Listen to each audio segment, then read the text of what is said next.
తండ్రి ఎవరైతే క్రీస్తులో ఉండటం కాదు. ఈరోజు చాలామంది క్రీస్తులో ఉండటమే జీవిత సవాలు అనుకుంటున్నారు. క్రీస్తులో ఉండటం దాని గురించి మాట్లాడతలే, క్రీస్తు ద్వారంగా ఫలించే దాని గురించి మాట్లాడుతున్నాడు. క్రీస్తు ద్వారంగా ఫలించకపోతే ఏం చేస్తాడంట? తీసేస్తాడంట. ఈరోజు అక్కడ ఆగుదాం. సో యేసుని మనకు అనుగ్రహించింది పరమ తండ్రి అయిన దేవుడు. ఆ పరమ తండ్రి యేసుతో పాటు మనం ఉండాలని, యేసులోకి రావాలని, మనకి రక్షణ కార్యం జరగాలని యేసుక్రీస్తుని, ఆయన కుమారుడిని, ప్రియ కుమారుని లోకంలోకి ఇచ్చాడు. ఈ లోకంలోకి వచ్చిన యేసు మన కొరకు ఆయన బలియాగము, త్యాగము, ద పాత్ ఆఫ్ రిడెంప్షన్ ఆయన చేసి ముగించిన తర్వాత దేవుడు కోరేది ఏంటంటే మనము క్రీస్తునందు ఉంటాము మాత్రం కాదు, ఫలించాలి. ఫలించకపోతే ఎవరిని తీసేస్తాడు? మనల్ని తీసేస్తాడంట. తండ్రి తీసి పడేస్తాడంట. కానీ అదే సమయంలో ఈరోజు మనం పరీక్షించుకోవాల్సిన ఒక మాట, యేసుని అంగీకరించానన్న వారు ఇక్కడ ఎందరో ఉన్నారు. అందుకని you are having faith in Jesus. అందుకని ఇక్కడికి వచ్చారు. యేసునందు విశ్వాసం ఉంది కాబట్టి ఇక్కడికి వచ్చారు. యేసునందు విశ్వాసం కలిగిన వారు యేసు ద్వారంగా ఫలిస్తున్నారా?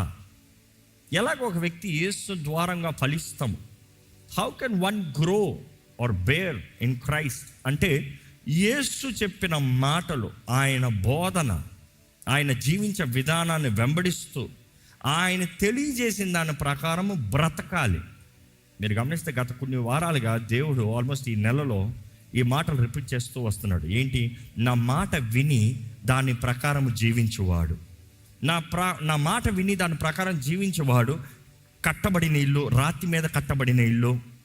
అదే రీతికి ఇక్కడ చూస్తే దాని ప్రకారం జీవించేవాడు వర్ధిల్లువాడు. You have to bear. ఈ మాట ఆల్మోస్ట్ దేవుడు ఒక నెలంతా మీతో మాట్లాడుతున్నాడు. మిమ్మల్ని యథార్థంగా మాట్లాడుతున్నాను. ఎంతది వాక్యము మీలో జీవిత విధానంలో క్రియ కార్యం కనబరిచేది. ఈ వారంలో what is that the word that you have lived? ఏంటి మాట మీరు ఈ వారంలో బ్రతికింది?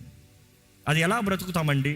ఒక సమయం వస్తుంది, ఒక పోరాటం వస్తుంది, ఒక కష్టం వస్తుంది, ఒక మాట వస్తుంది, లేకపోతే ఒక సవాల్ వస్తుంది. ఆ సమయంలో ఏంటి? దేవుని వాక్కు మీరు జ్ఞాపకం చేసుకుని ఆ వాక్కుకి మీరు సమర్పించుకుని లోబడి, maybe you had all the right legally, అంటే లోకరీతిగా నువ్వు మాట్లాడటానికి హక్కు ఉంది, తిడటానికి హక్కు ఉంది, లేకపోతే ఏదో నష్టం కలిగిస్తానికి హక్కు ఉంది, ఏదో చెడు కార్యం చేస్తానికి రైట్ ఉంది. లోకల్ దృష్టిలో ఎన్నో దేవుని దృష్టిలో కానివి రైట్ అంటున్నారు.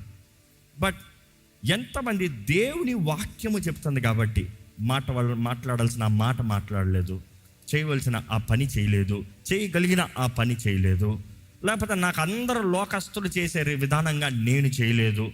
బికాస్ దేవుని వాక్యము నాలో కార్యము చేస్తుందని నేను నమ్మి ఆ వాక్కుకు నేను సమర్పించుకున్నాను అన్నవారు ఈ వారములో ఇక్కడ ఉన్నవారైతే ఒకసారి హల్లెలూయా చెప్తారా అండి?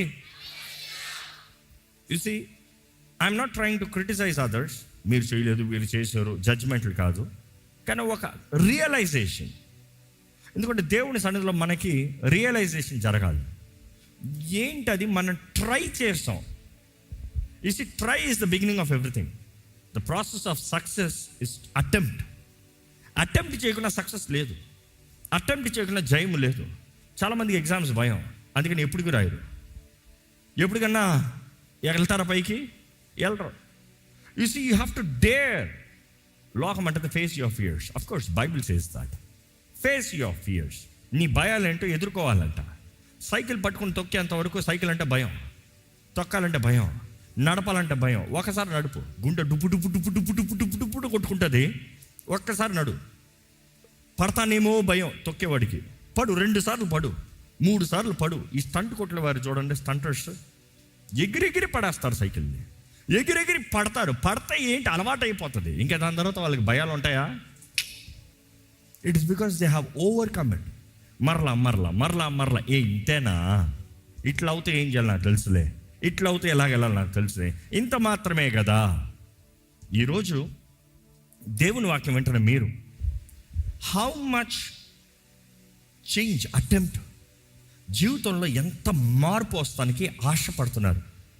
ఇక్కడ చూస్తే యేసుప్రభు అంటున్నాడు, నేను నిజమైన ద్రాక్షవల్లిని, ఐఎమ్ ద గ్రేట్ వైన్. ఇంగ్లీష్లో NLTలో చూస్తే, and then you see the father is the gardener, he cuts off every branch that does not bear fruit.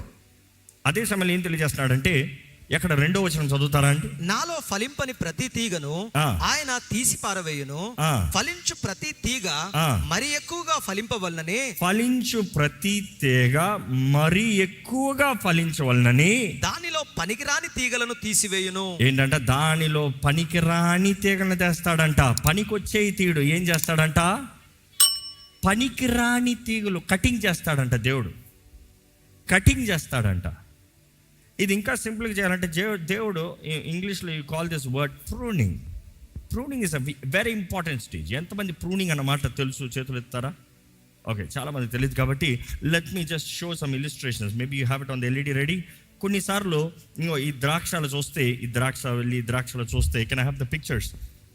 ఇది అలాగే కత్తిరిస్తారు. ఇంకో ప్రూనింగ్ చేయింది అలాగ ఉంటుంది, కత్తిరించనిది అలాగ చిన్నగా ఎదుగుతుంది. మంచిగా శ్రద్ధ తీసి ఒక్కొక్క దాన్ని కత్తిరించి వస్తే అంత చక్కగా ఎదుగుతుంది. Can I have other pictures also? ప్రూనింగ్కి అలాగ కత్తిరిస్తారు. They use materials like that. ఆ కత్తిరి తెచ్చి, ఆ గార్డెనింగ్ సిజర్స్ తెచ్చి అలా కత్తిరించేటప్పుడు ఎలా ఉంటుంది అనుకుని చూడండి. అదే మొక్కకి, అదే కొమ్మకి నోరు అంటే ఏమంటుంది చెప్పండి? చెట్టు మొత్తం కత్తిరిస్తలేదు కానీ ఆ ఆకుల దగ్గర అక్కడ కత్తిరించేస్తున్నారు. ఆ సైడ్ కార్నర్లో కత్తిరించేస్తారు, ఆ టాప్లో కత్తిరించేస్తారు. నోరు అంటే ఏమంటుంది? ఈరోజు మనం అన్న మాటలన్నీ అంటారు, దేవుడు నాకు ఎందుకు అన్యాయం చేస్తున్నాడు, మేలు చేసే దేవుడు ఎందుకు ఇది అనుమతిస్తాడు, దేవుడికి నేనంత ఇష్టం లేదా, నన్ను ఎందుకు శిక్షిస్తున్నావు ప్రభువా? చాలామంది అంటారు, దేవుడు నన్ను శిక్షిస్తున్నాడు, నువ్వు కృపాకాలంలో ఉన్న జాగ్రత్త. చాలామందికి అనిపిస్తుంది ఏంటి తెలుసా? నా జీవితంలో చేసిన దానికి అన్నింటికి దేవుడు నాకు పే బ్యాక్ చేస్తున్నాడు. నేను జీవితంలో చేసిన తప్పులన్నింటికి దేవుడు నాకు పే బ్యాక్ చేస్తున్నాడు. నిన్ను పే బ్యాక్ చేస్తానికి దేవుడు నేను ఇంకా బ్రతికొంచాల్సిన అవసరం లేదు. చిటికేస్తే చచ్చిపోతాడు. నేను పే బ్యాక్ చేయట్లే. నీ గతంలో నీ సరిలేనివన్నీ ప్రూనింగ్ చేస్తున్నాడు, కత్తిరిస్తున్నాడు, నీలో అక్కర్లేనిది తీసివేస్తున్నాడు. శ్రమలు కూడా తీసుకెళ్తాడు, కష్టములు కూడా తీసుకెళ్తాడు. అది ఎందుకు? నీ మేలు కొరకు, నిన్ను మంచి చేస్తాను, నీలో మంచి జరుగుతానికి. ఎక్కడ ఇంకా కొన్ని ఫొటోస్ చూపిస్తారండి, just for us to digest before we get into the word. మార్చయ్యా, వేసిందే ఏద్దయ్యా. నెక్స్ట్ ఇక్కడ చూస్తే ఇలాగ ఉంటుంది. ఏంటిది? ప్రూనింగ్ చేయకపోతే ఇలాగా. ఈరోజు చాలామంది బ్రతుకులు ఇలా ఉన్నాయి, ముద్దుల్లాగా. ఏమీ లేవు, ఫలము లేదు, ఎదుగుదల లేదు, ఏమీ ప్రతిఫలం లేదు, మంచి ఏమీ లేదు, వర్ధలింపు లేదు. ఇలా ఉన్నారు. మీరు ప్రార్థన చేస్తున్నారు, దేవా నన్ను చిగురింపజేయవా నా వెంటనే దేవుడు కత్తిరి తీసుకొస్తున్నాడు. కత్తిరి తీసుకొచ్చి కటింగ్ స్టార్ట్ చేస్తున్నాడు. కటింగ్ చేస్తే, దేవా నాలో పని చేయమంటే నన్ను నిండే ప్రభా ఇంకా ఇట్లా పాడు చేస్తున్నావు. ఏదో బాప్తీసం తీసుకున్నానండి, బాప్తీసం తీసుకున్నది శోధనలు ఎక్కువైపోయాయండి. దేవుడికి సమర్పించుకున్నానండి, దేవుడు సమర్పించిన దాని నుండి అంతే నా బ్రతుకు ఇలాగైపోయింది. ఎవడు మార్చమన్నాడు అన్న? అదే ఉంచన్నా. నేను మార్చన్నప్పుడు మార్చన్నా. నువ్వు వాక్యం వింటున్నావా? మాకు ఇక్కడ స్వరం వినబడవు స్టేజ్ మీద. సో మా వాళ్ళు హెడ్ఫోన్లు పెట్టుకోరు కొన్నిసార్లు. ఇంకొచ్చలే, మీరందరూ ఇంటి బాగుపడతారేమో, వాళ్ళు పాడైపోతారు. అందుకని నా భయం, వాళ్ళు వినాలి. Coming back. సో దేవుడు ఎప్పుడైతే మనల్ని కత్తిరిస్తూ ప్రారంభిస్తాడో అక్కడ ఆ స్టేజ్, కత్తిరించబడిన స్టేజ్ రక్తాలు కారే స్టేజ్, మన జీవితంలో వేదన స్టేజ్, కుమిలిపోయే స్టేజ్, లోన్లీ స్టేజ్, ఏమాత్రం నన్ను ఎవరు అర్థం చేసుకున్న వారు లేరే అనే స్టేజ్. ఏంట్రా నా బ్రతికి ఇలాగుంది, ఏంట్రా అందరూ చక్కగా ఉన్నారు, నా బ్రతికి ఏంట్రా ఇలాగుంది. ఈరోజు నా ప్రార్థన కూడా, దేవా మమ్మల్ని అలాగ చెయ్యి ప్రభా, ఇలాగొద్దు, మేము అలాగ చెయ్యి, చెత్త వద్దు మాలో అలాగ ఉండాలి, మమ్మల్ని కత్తిరించు. ఎంతమంది నమ్ముతున్నారండి దేవుడు మనల్ని సరిదిద్దుతో మన మేలు కొరకే? నమ్మేవారు హల్లెలూయా చెప్తారా? ఎక్కడ చెప్పండి? Lord discipline me, Lord discipline this church, Lord discipline our ministries Lord, so that we can bear the good fruit. మంచి ఫలము ఫలించినట్లుగా మమ్మల్ని చెక్కు ప్రభువా. అదే ప్రార్థన. ఈరోజు చాలామందికి డిసిప్లైన్ అన్నమాట అసహ్యం. డిసిప్లైన్ అన్నమాట అంటేనే మీరు గమనిస్తారో లేదు, సమ్టైమ్స్ ఏంటి అన్న అందరూ తిట్టేస్తూ ఉంటాడు. నో నో నో నో నేను తిడతలేను, నేను డిసిప్లైన్ చేస్తున్నా. Discipline is more important. You want prize? No no no no no prize is the easiest thing that you can follow of. ఆయన చేసిన అన్ని మంచి పనుల్లో ఒక తప్పే చెప్తాను. ఆ తప్పు చెప్తా ఎందుకంటే ఆ తప్పు కూడా చేయకుండా అంటే he will be excellent, he will have the spirit of excellence. చూసి చెప్పిన మంచి దాన్ని కూడా చప్పట్లు కొట్టచ్చు, ఏ లాభం రాదు. తను ఎదుగుతానికి ఇంకేం లాభం, కొంచెం ఎంకరేజ్మెంట్ ఉండొచ్చేమో కానీ నిజంగా మంచిగా జీవిస్తానికి అవకాశం ఉండదు. కానీ సరిదిద్దుతాము, గద్దిస్తాము, మేలు మంచి అపవాదికి చోటు లేకుండా జీవితంలో ఎప్పుడైనా సరే మనం ఎక్కడైతే అపవాదికి చోటు ఇస్తామో అక్కడే వాడు దాడి చేస్తాడండి. అపవాది దేవుని కంచెలాటగా రాలేడు. కానీ దేవుని కంచె ఎలా పోతుంది? మన ప్రార్థనాహీనత, మన నిర్లక్ష్యత, మన అజాగ్రత్త, మనము careless life style, careless living, unaccountable life style చూసి అక్కడ అపవాది దాడి చేస్తానని చూస్తాడు. ఆ పరిస్థితులు ఏమవుతుంది? నువ్వు అనుకుంటున్నావు పర్వాలేదు లేని, వాడు అక్కడే వచ్చి కొడుతున్నాడు. నువ్వు ఏదైతే ఓపెన్ డోర్ పెడతావు అక్కడే వచ్చి దాడి చేస్తాడు. నీకు తెలిసి నిర్లక్ష్యపరిచేది. ఇప్పుడు అడుగుతున్నాండి యథార్థంగా, ఏంటది మీ జీవితంలో ఏ విషయంలో మీరు తెలిసి మౌనంగా ఉంటున్నారు? చాలామంది తెలుసు ప్రార్థన చేసుకుని దేవుడిని సమర్పించుకుని పడుకోవాలని, కానీ పడకెక్కి అనుకుంటారు పర్వాలేదు రేపు చేసుకోదాంలే. You see you intend to pray but then you don't take the attempt to pray. ప్రార్థన చేయాలనిపిస్తుంది కానీ ప్రార్థన చేస్తానికి మోకరించాలి, లేకపోతే దేవుని సన్నిధిలో సమర్పించుకోలే అని యాక్షన్ రావట్లే. అపవాది అక్కడే అంటాడు, నీకు తెలిసి నువ్వు చేయలే కదా, అయితే నాకు అనుమతించినట్టే. ప్రోకాస్టినేషన్ ఇస్ అ సిన్ అంటారు బైబిల్లో. ఏంటి? వాయిదా వేస్తామో పాపం అంట. Procrastination it self is a sin. నువ్వు మనసులో అనుకుంటాం తర్వాత రేపు లేదు, ఇదే అనుకూలమైన సమయం, ఇదే రక్షణ దినం. నువ్వు ఈరోజు నీ చేతిలో ఉంది, ఇప్పుడు నీ చేతిలో ఉంది, నెక్స్ట్ మినిట్ నెక్స్ట్ అవర్ కూడా నీ చేతిలో లేదు. రేపు నీది కాదు, నిన్న వెళ్ళి నువ్వేం చేయలేవు. ఇప్పుడు చేసేదాన్ని బట్టే రేపు ఉంది, ఇప్పుడు ఒప్పుకున్న పాపాలను బట్టే నిన్న శుద్ధీకరించబడుతుంది నిన్నటిది. So I'm asking you, procrastination మీ జీవితంలో చేస్తారంటే అపవాది మిమ్మల్ని దాడి చేస్తానికి, అణిచివేస్తానికి, పాడు చేస్తానికి యు ఆర్ సరెండరింగ్. సతానా దొంగ వస్తేరా, తీసుకుంటే తీసుకో, నాకేం బాధ లేదులే, చూసుకోదాంలే. దొంగను వస్తేరా అంటే వాడు దొంగగా రాడు, గెస్ట్గా వస్తాడు. గెస్ట్గా వచ్చి ఉన్నాయన్నీ దోపుకుని పోతాడు. ఈరోజు కొంతమంది మనుషులు కూడా ఉంటారు, they come as guest not as thieves. సొంతంలాగా వస్తారు, రాబందుల్లాగా వస్తారు.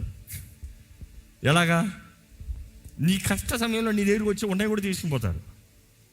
నీ కష్ట సమయంలో నీకేదో సహాయం చేస్తారని వస్తున్నారనుకుంటావు నువ్వు, కానీ వచ్చి నిన్ను ట్రాప్లో పెడతామని, సరే నీకు ఈ డబ్బులు ఇస్తా, నాకేమిస్తావు, ఇల్లు ఇచ్చేయి.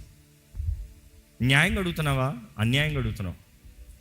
తీసుకుని ఇచ్చేవాడు నువ్వు అనుకుంటావు ఏముందిలే, మనోలే కదా.